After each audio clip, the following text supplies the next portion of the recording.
What's up, everyone? Welcome into the All 22 NFL podcast, the official podcast of the All 22 Fantasy Football platform. It's the only fantasy football game with full 53-man rosters, including offensive linemen, where you get to choose personnel packages and have access to PFF grading and advanced stats to make decisions each week. To learn more and sign up, go to all-22.com. Ray, we are officially playing each other in the conference round of the All 22 playoffs. It's on, buddy. It's on, and nobody cares if they heard the intro music. But we talked about sort of the dichotomy of the advantage you have as a founder of the platform versus the disadvantage you have when you're working on the platform all season. And I guess it's advantage there because the proof is in the pudding here. One of the founders is going to the chip. So we've heard from some users some devastating losses by 0.05 points at points in time. So not 0.5, 0.05, which is that's terrible. That's like 2 yards on a punt or something. That's like a difference in the punt being down at the 22 versus the 19 or something. But it's that time of year. More and more users are joining the camp of my season's over. So now I'm looking at trades and just draft prospects, while others are, really ratcheting up the intensity because they're one of the final four teams left in their respective leagues. So we have a show for all of you. Welcome aboard. And congrats to all of those that made it this far. And the last thing you want right now, the last thing is to lose the conference round before the championship because of injuries. But this week was devastating. Last week, we talked about Overshown and Brooks and how those injuries were pretty terrible. This week was pretty bad in itself. We had Mahomes with a pretty devastating ankle sprain. He's week to week. Is he going to play the rest of the year? Before entering the playoffs, they're already 12 or 13-1 or something like that. Like, do they need to put him out there on the field? I don't know. We're going to see. Josh Allen hurt his shoulder. He seems like he's going to be okay. Jalen Hurts broke a finger on his non-throwing hand. Geno Smith, knee injury. He's TBD. Like, those are big time starting quarterbacks for plenty of teams, right? And you now have a question mark at your best, most valuable position. How do you even handle that? I don't worry. You can't sit Mahomes or Allen or I would sit Hurts, but you can't sit these guys. I mean, there is no, I'm sitting Mahomes, his ankle's sore. It doesn't, it doesn't matter. If he's playing, he's playing. So I don't do anything when it comes to my quarterback. That's the horse that got me there. And I ride it until I can't anymore. And that's that. I don't overthink it. You ride the people that got you there. No Diddy. And that's just what you got to do. It's the semifinals. Yeah, you ride the horse that got you where you are. Don't overthink it. I agree with that. And just remember, in the All-22 platform, there is auto sub. If one of these guys ends up not playing or getting knocked out early, your backup will go in. But you need to make sure you have a good backup in these situations. And there is a serious concern now with these players. So something to think about. Spencer Brown as well, the Bills tackle, left the game with a concussion. David Montgomery's out for the year with his MCL tear. Mac Wilson has been a really good starter on the Cardinals. He was starting for me some weeks. He has concussion now. He might be out. Trevon Diggs is out for the year. Quinn Miners has a shoulder, TBD on that. Pat Surtain, ankle sprain. He's week to week. Alim McNeill. I know that's the one that's really hurting you, Ray. ACL out for the year. Defensive interior is basically, in my opinion, the one that I prefer to attack early and often in drafts. Because if you are strong there, we're saying these guys last week, there's guys that are playing 35, 36 years old, still doing well. If you hit on 2, 3, 4 defensive interior players, you could have them for a long time. Losing a guy like Alim McNeill before the championship game, before the conference round, devastating. Yeah, it's really rough. That's one of those where obviously it's bad enough. You're not going to have him if you're still alive and kicking in your leagues. You're not going to have him for the championship rounds. But we're talking about a 325, 330 pound player with a serious knee injury suffered in December. So this is something that's going to impact his play in 2025 next year as well. So we might not see the Alim McNeill we've come to know and love until 2026, 6.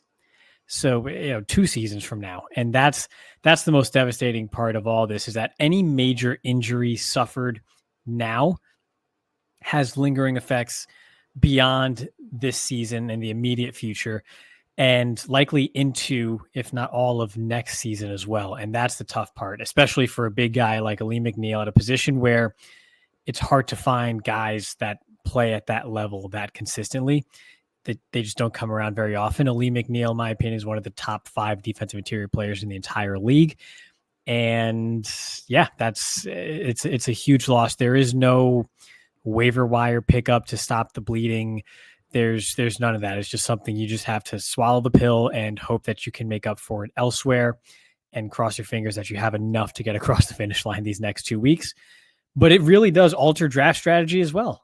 I can't in good conscience count on Alim McNeill to be his old self starting next year right off the bat. Could it happen? Sure. I mean, Rashawn Gary kind of came back and came on really strong right away from his injury. I know you're nodding your head over there, but I mean, by and large, he was still a very effective player. But we're talking about someone who outweighs him by another like 65 pounds.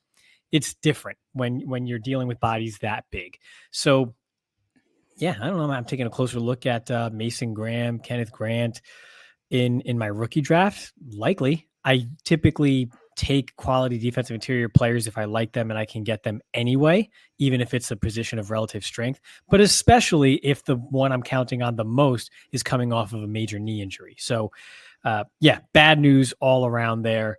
We're going to stick with knee injuries here and talk about Trevon Diggs, which is another one that really is interesting because he tore his ACL last year, early in the season, left ACL. And then this past weekend, shut it down for the year because he has a cartilage injury to that same knee, and his recovery timeline is expected to be 8 months. That puts you right around the start of next season as well. Second major injury to that same knee. Pretty much ever since the Cowboys paid him, it's been an absolute disaster. Him and Deron Bland have never been on the field at the same time. But what's interesting, and Clarence Hill on the Cowboys beat really brought this up, is if you look at Trevon Diggs' contract, the Cowboys have an out after this season. And he will cost $12 million in dead cap, which is not a good number. You don't want that, right? But then he's off the books. He's going to be 28 years old, coming off of 2 consecutive major knee injuries. That might be one where they just swallow the pill again and just, eat it next season and move on. You can't, again, reliably count on this player.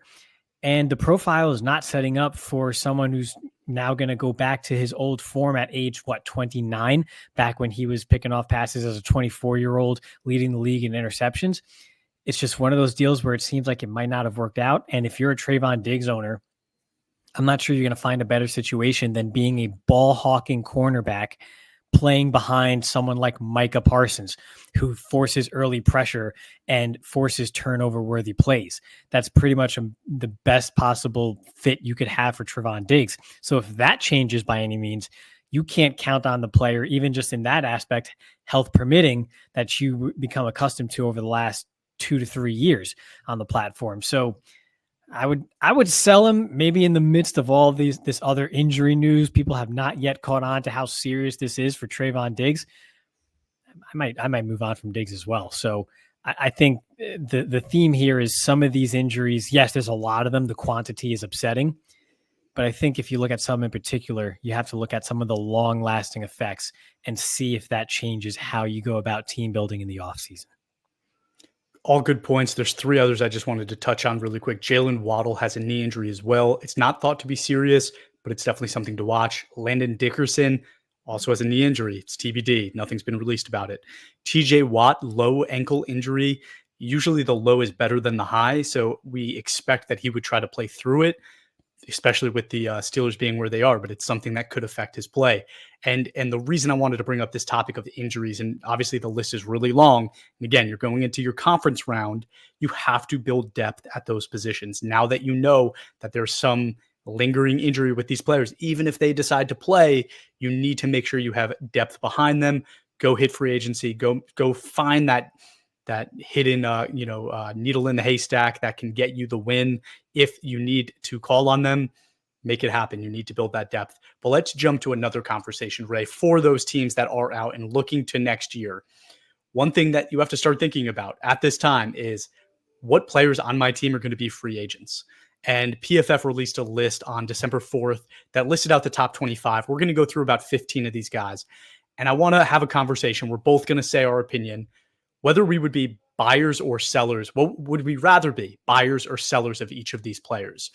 First guy up, we all know the number one on PFF's big board list of free agents is T. Higgins. T. Higgins is 26 years old, 85.4 PFF grade this year. We know he's big, he's fast, he's strong, and he's really consistent when he plays. The negatives, he's missed so much time due to injuries, 7 games in the last 2 years. At this point, it's looking like it's going to be the Patriots. Maybe Carolina comes up with some cash. I don't know, but it's going to be one of those lower teams that are finishing towards the bottom this year that are going to shell out cash to fill the receiver position. If you're a T. Higgins owner going into this offseason with the unknown, are you looking to be a buyer or a seller? I'm selling on the news there because the hype is going to be high. He's going to get a big contract. And I think really you have to just take a look at what situation would be better than what he's got now as far as Joe Burrow throwing him the football. He's got Jamar Chase on the other side there taking attention away, and he has missed games. So I would sell the news on T. Higgins when the hype is really high after he signs a big deal and goes to a new team, whether it's the Patriots or whoever, and people are talking about what a great fit it is. I'm going to use that to sell. I'm going to use that opportunity to sell an injury-prone player who is likely not going to a better situation for himself, especially considering the wide receiver position is deep. You can find a quality wide receiver. They might not contend for a top 8 overall season like Higgins might if he stays healthy over a full season, but you can find quality guys in that wide receiver 22 to 40 range that can give you quality results week in and week out, and you don't have to worry about injury. They're going to be available, and you can spend that high if it's a startup draft. You could spend that high pick elsewhere at maybe defensive interior, like we were talking about earlier, to shore up your team elsewhere and still be perfectly fine every week at wide receiver, and better than fine, most likely, with some more consistent players. So I would absolutely sell T. Higgins on the news this offseason.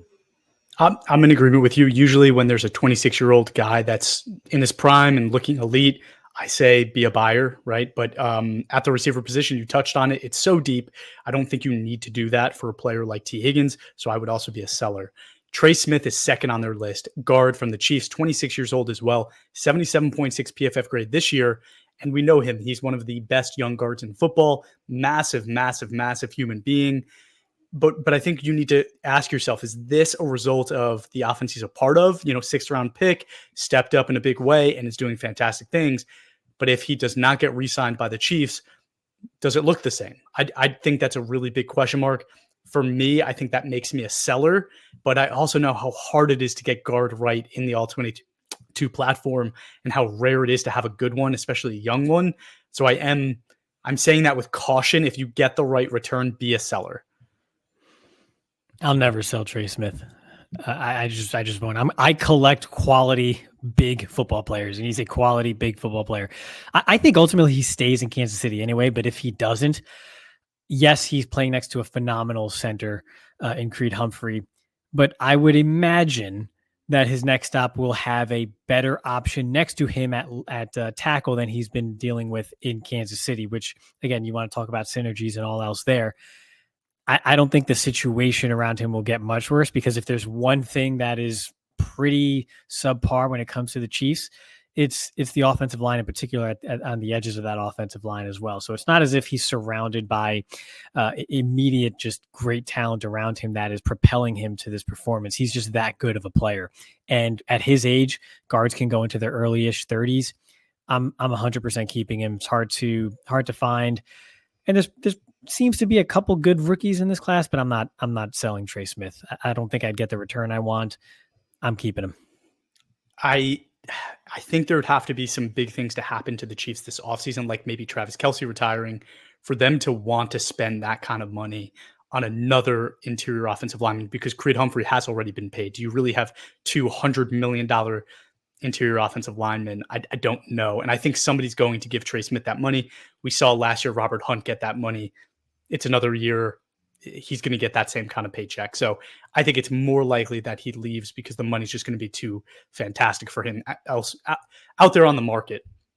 So number three, the Chiefs are going to solve offensive tackle, and then they're just going to create a hole at guard. So now Mahomes is just going to get the pressure in his face. That's just how it's going to work. We're always going to be watching Mahomes roll out and throw under pressure every week.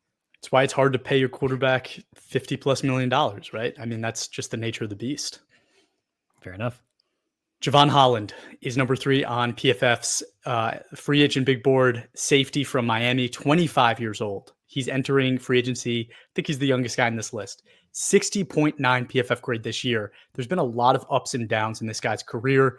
84.7 as a rookie, and then last year 90.4. But in between there was a 65.5, and then this year 60.9. I worry that I think Miami itself is very volatile. So I don't know if I place all of the blame on him, right? They went from having an extremely deep group of edge rushers to take pressure off of the DBs to having almost nothing, right? And they have to draft and start a rookie who looks great, but again, that wasn't the expectation going in. I think Jevon Holland has done a nice job there. I do think he hits the open market. I don't know if he leaves Miami ultimately, but I do think he hits the open market. And I would expect that. I think the chances are that he would sign elsewhere. I think for all of those reasons and all of those unknown, it's, again, 25 years old. It's really hard to sell that. He probably hasn't even hit his prime yet, but I think I need to sell. I would buy him before he signs anywhere or re-signs. I want to sign him or trade for him before he's in the news. So as soon as this thing opens back up again after the season, I'm putting in some offers, hoping that whoever has him on their roster is not one of those Jevon Holland, no matter what guys, because there are people like that, and I don't necessarily blame them. But just in general, that's one I would want to buy before the news, because I think this price tag is going to go up once he's in the news for whatever deal he gets, because he is going to get paid because he is a good player. There's just been a lot of inconsistency over there around him in Miami, both good and bad. So, some people might be tired of the roller coaster, and I'll try to take advantage of that. Okay. All right. So I'm selling, you're buying. Perfect. We made a pair. Chris Godwin is number 4 on the list, 29 years old, 86.3 PFF grade this year, but it was very limited. He ended the season with an injury. We know him, great route runner, absolute fantastic leader in that locker room. He's Mr. Consistent, but he's also always injured. And at 29 years old, I don't know how those injuries stacking up is going to end up going, right? I think if you are in a win now situation, I would say this is the perfect player to go buy, because you probably can get him for rather cheap, maybe a 5th, 6th round pick. And if you're on the selling side, again, if you're in a rebuild, you sell. If you're ready to compete, I think this is the perfect guy to keep and just let him rock for another year. But you're the Penn State guy. Tell me what you think. Well, you know how I am about wide receivers who have serious knee injuries. And then now we watched him just get his ankle flattened on live television.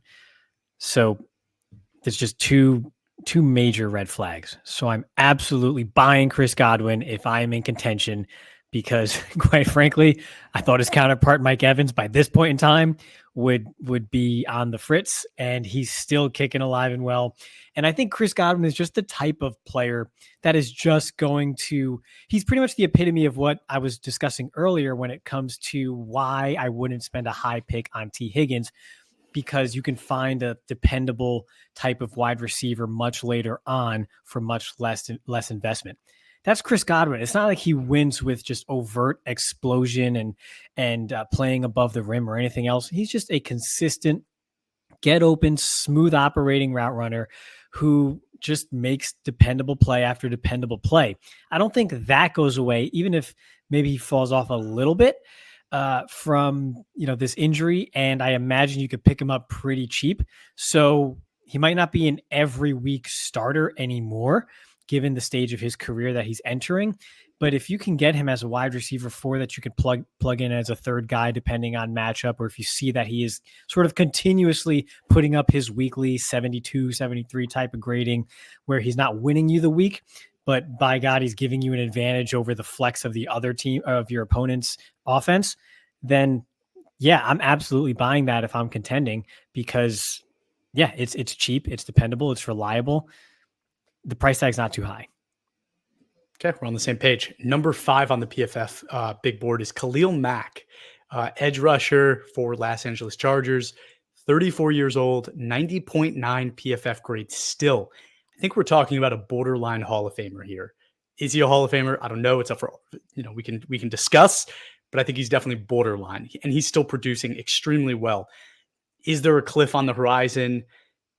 Is he too expensive of a veteran to go get? I don't think so. I think this is the perfect buy. If you're a win now team, go get a guy like Khalil Mack, because right now I am dealing with an injured Max Crosby, and I would love to be able to go get a Khalil Mack to help me on this playoff run. Unfortunately, it's too late for me, but this offseason, it's definitely something I'm going to look into. Man's got to have a code, and I just cannot buy a 34-year-old edge rusher. I just can't do it. The legs are too old. I just can't do it. He's a great player. I'll let someone else keep him and roster him and see if he can do this at 35. But I'm not going to give up a draft pick for him. If you're selling him, what are you asking for?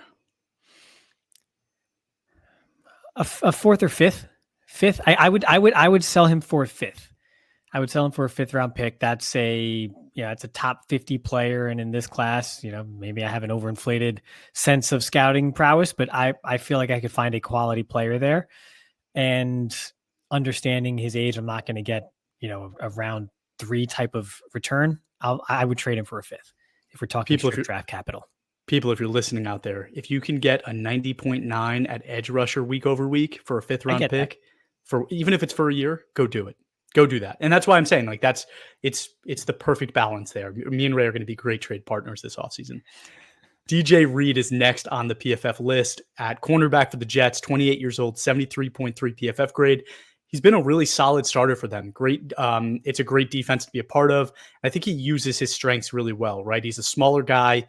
And that does concern me a little bit because if he does leave the Jets, which I actually don't expect him to, I think he's going to stay because he knows that it's the perfect spot for him. But if he does leave, I worry a team's going to pay him as a number 1 corner. And I just don't think at his size or his skill set, he could be that, right? And 28 years old, corners typically don't age extremely well. That's a tough sell for me. I think I'm definitely a seller on DJ Reed. Yeah, I hold if he stays with the Jets, or I sell if he goes anywhere else. I think he's a good player. He's given you some quality seasons, and I think you're not going to get anything better than what you've already seen from him. So I would absolutely be a seller, even if it's before. Like I said, if he stays with the Jets, I guess I hold, but I would sell even before I know exactly where he's going. If I get a good enough offer, I would sell him before free agency even hits. Okay.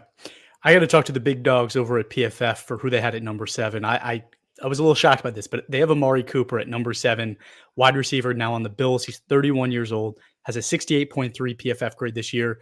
We've seen his game for a long time, right? Vet with big playability, but it's pretty clear that age has caught up to him at 31. I don't see him as the 7th best free agent prospect personally. This is an easy sell for me. This is somebody that I would probably even consider releasing at the end of the year if he's on my team and I really need that spot. So the Browns broke him.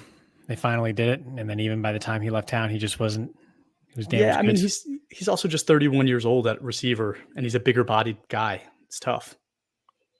Yeah, I agree. We've seen the best from Cooper. I think he's still going to give you random weeks where he performs really well because he's still a fantastic tactician at the position and can make things happen as a route runner, but he's not the guy we saw put up like 180 yards on Thanksgiving night for the Cowboys back in his heyday. I think those days are gone.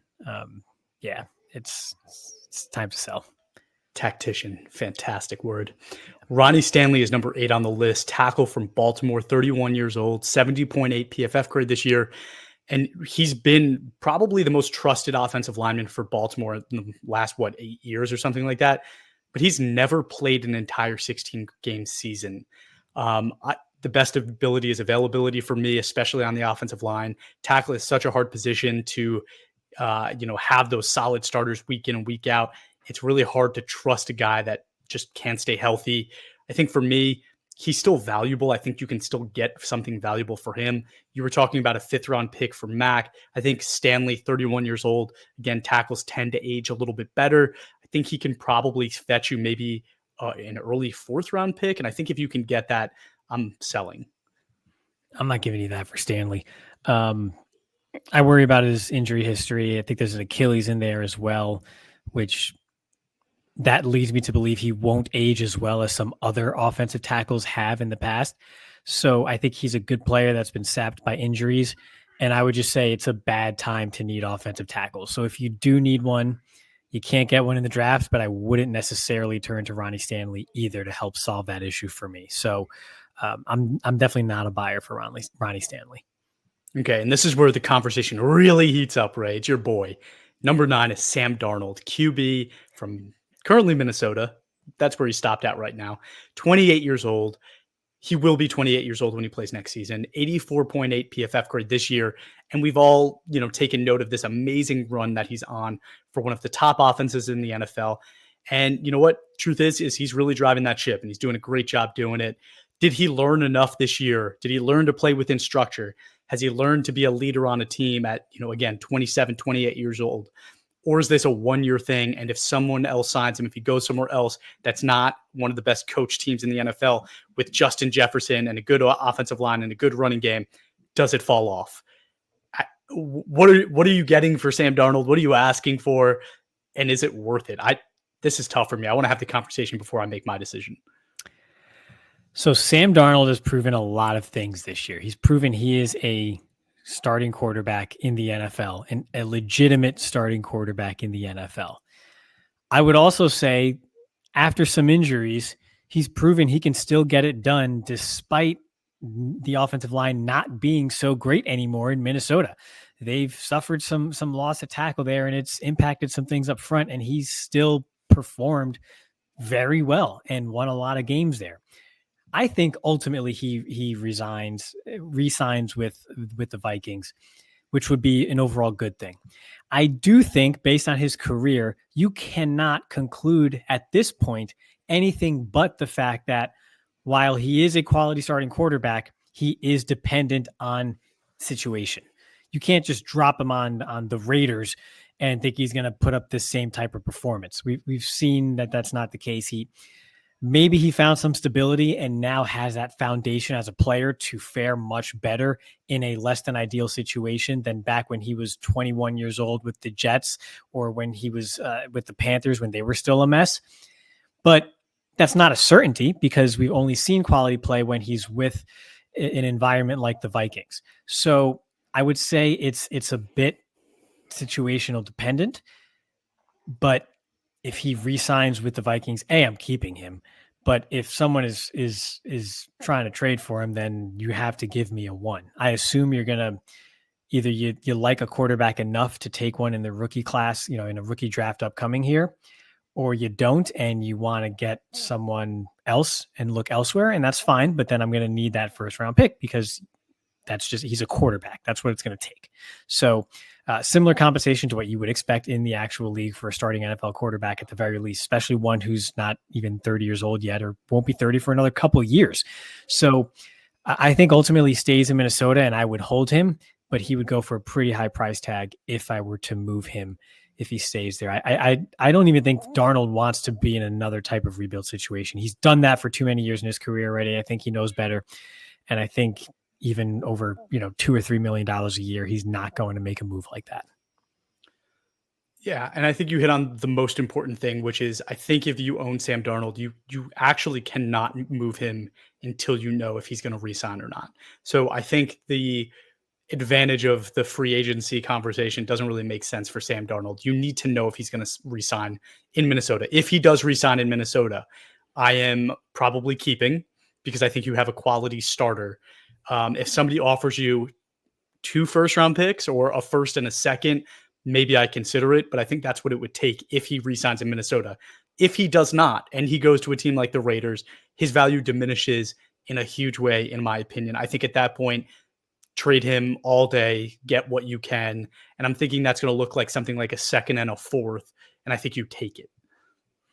You sound like someone who doesn't believe in Shadur Sanders if he goes to the Raiders, but we'll have that conversation. We will have that conversation. Okay, number 10 on this list is Josh Sweat, edge for Philadelphia, 28 years old, 73.4 PFF grade. He's been a solid player for the team for years, but I don't think he ever really reached that elite status.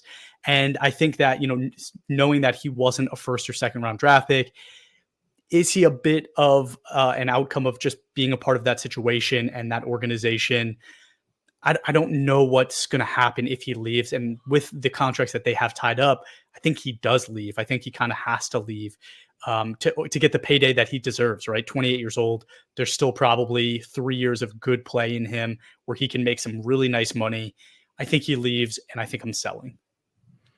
Yeah, he's in a fantastic situation as is right now. Like you said, never broke into that elite tier, so you don't expect it after this stage, after this point in time. So I'm glad I had him for the last 3 years, but I'm a seller.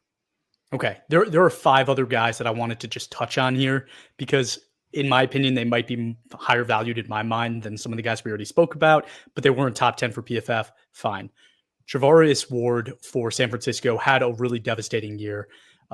He lost his 1-year-old daughter, and he's spoken publicly about how he's grieving with that. He's had a rough year, 54.3 PFF grade. He's 29 years old, but he was fantastic the previous 2 seasons. 83.2 grade, 82.6. I imagine that if he re-signs in San Francisco, he's going to bounce back. I think this guy deserves an offseason to do that. Even if he goes elsewhere, I do think an offseason is going to do him wonders just for his mental health. And I think I'm a buyer here because of how hard it is to get cornerback right and the skill that this guy has shown us. I'm definitely a buyer. Yeah, as long as you understand the timeline, given what his age will be, and that you can reliably count on 1 year before that age 30 threshold for corners, then by all means, yes. Buy. Okay. Hufanga, another 49er safety, 26 years old, 62. God bless you.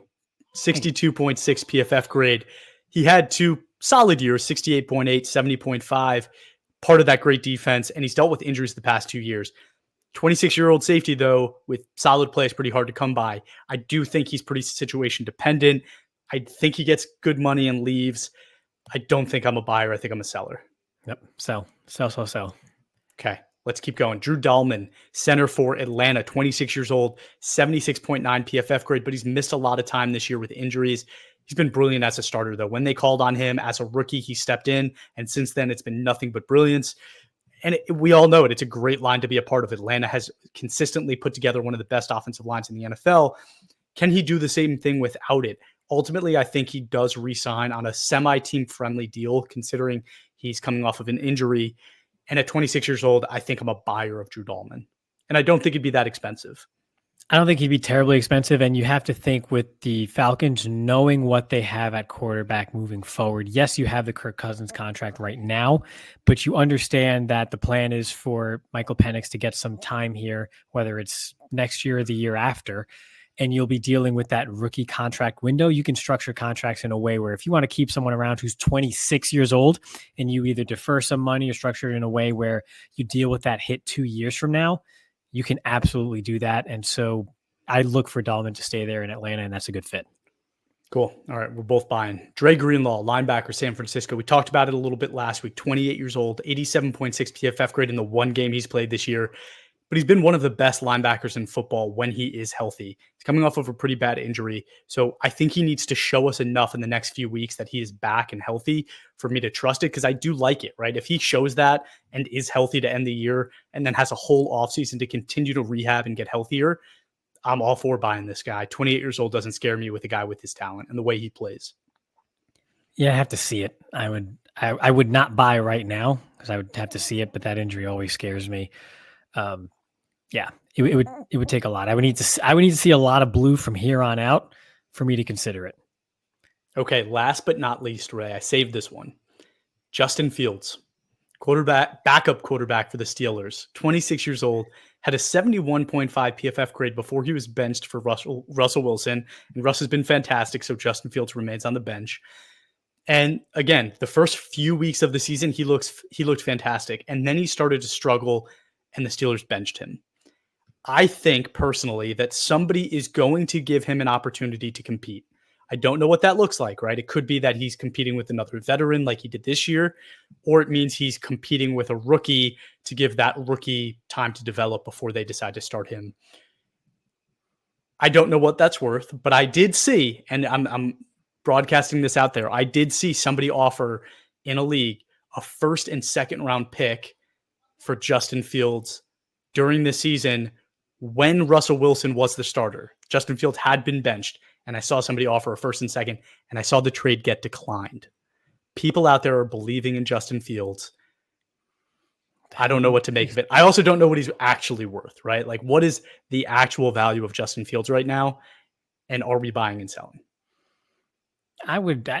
Just tell me the name. I'll join that league if there's an opening then, and I'll pick up all the Justin Fields is out there. I'll pick them all up. Will Levis, Anthony Richardson, Justin Fields. I'll pick them all up, and I will stock up on apparently first and second round picks, and make some things happen. But no, I'm actually mad at you for even including him in this. No, I have 0 shares of Justin Fields. I am acquiring 0 shares of Justin Fields. But if I find out someone wants Justin Fields in my league, I guess I'm picking him up just to trade him away right away. All right. You are in that league, by the way. I'm just going to put that out there. All right. Let's talk about the draft order shakeup, right? Last topic I got for us for the day. But there was some shakeup again, so we got to talk about it. Raiders are staying at number 1 after this week. They have Jacksonville, the Saints, and the Chargers remaining on their schedule. I think there's a chance they win one, right? Jacksonville has been pretty bad. New Orleans has been pretty bad. They don't have Derek Carr right now. Chargers have been good. They're probably going to lose that game. But I think there's a chance that they win one of the Jacksonville New England games, or Jacksonville Saints games. And I don't know if they stay at that number 1 spot, but right now they are the number 1. Giants are staying at 2 for the moment. They have Atlanta, Indianapolis, and Philly remaining on their schedule. The issue that I heard come up is, what if Philly decides to bench all their starters that last week of the season? Doesn't matter. Have you seen Philly's roster? Their bench, their second string D line is still going to harass whoever's even playing at quarterback anymore for the Giants. I don't even know who it is at this point anymore. And the game was on in my household the other day, and I still have no idea who they have at quarterback anymore. It's not going to matter. I think it's very interesting. I do think the Raiders win 1, at least. They could win 2.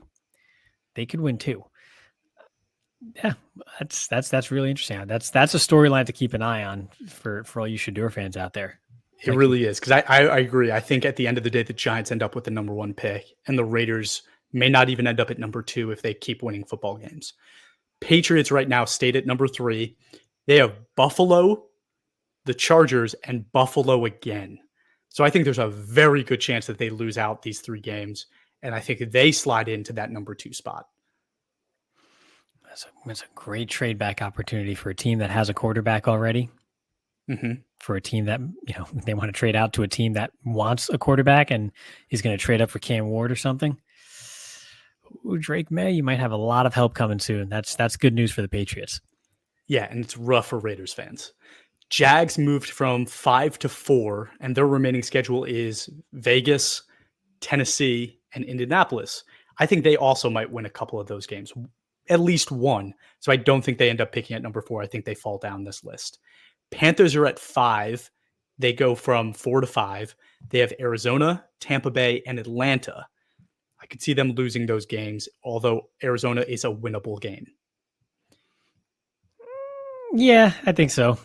They've played hard.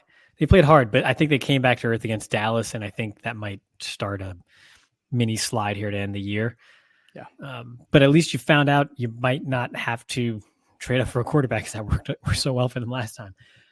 So the team next, the Browns, I think are the team most likely to move up also. I think they end up around 4 or 5. The Browns have Cincinnati, Miami, and Baltimore.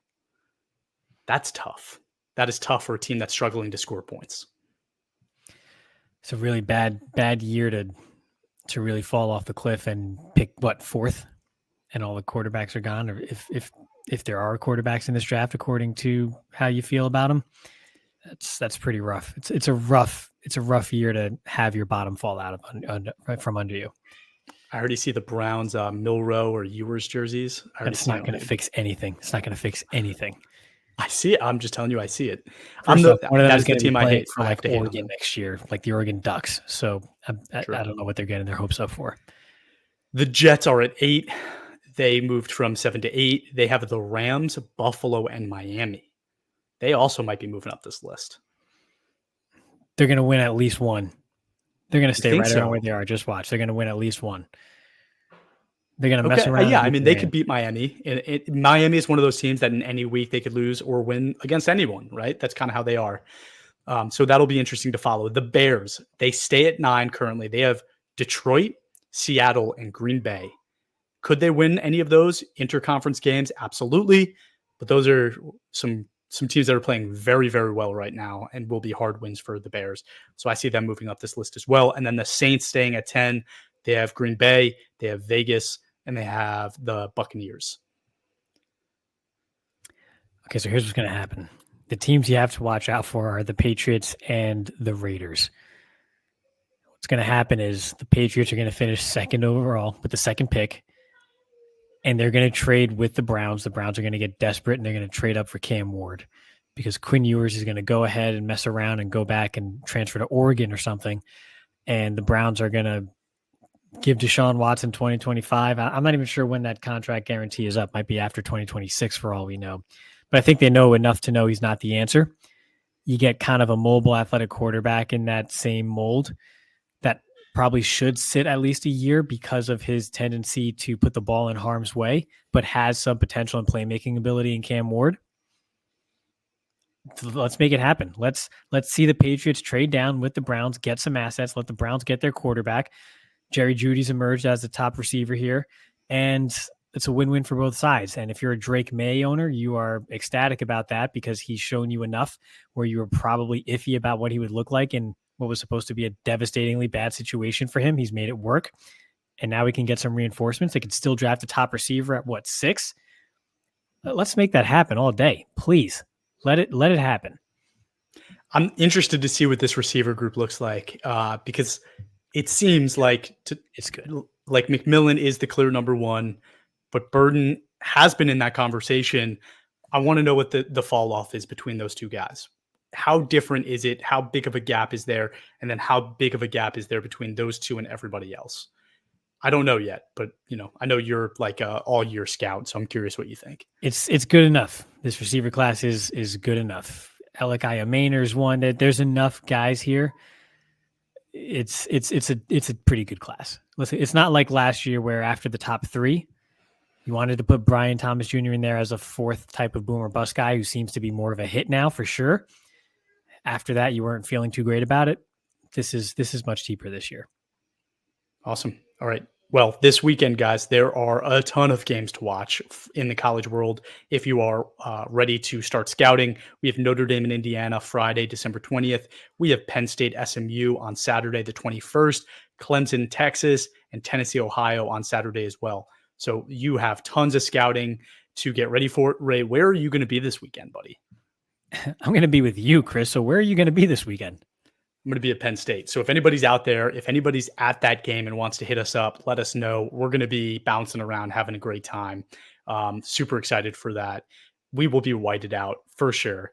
It's actually my first Penn State game. What a game to go to, right? I'm super pumped about this. Also, if things go bad, it'll probably be the last one I ever get invited to. So we'll see about that. Buddy.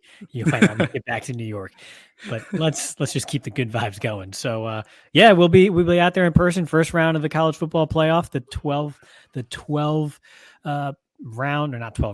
team playoff first round rendition. So we're excited about that. It's going to be bitter cold. We love it. It's football weather. It's everything you could ask for. So yeah, we'll be there in person, taking notes, bringing back some insights home once we warm ourselves back up in the cold Northeast here. And looking forward to it, man. Can't wait. Cool, man. Thank you, everybody, for tuning in. Please give us a follow on Instagram, Facebook, TikTok, and X at all22_PFF, and give us a review wherever you watch or listen to your podcast, and have a great day.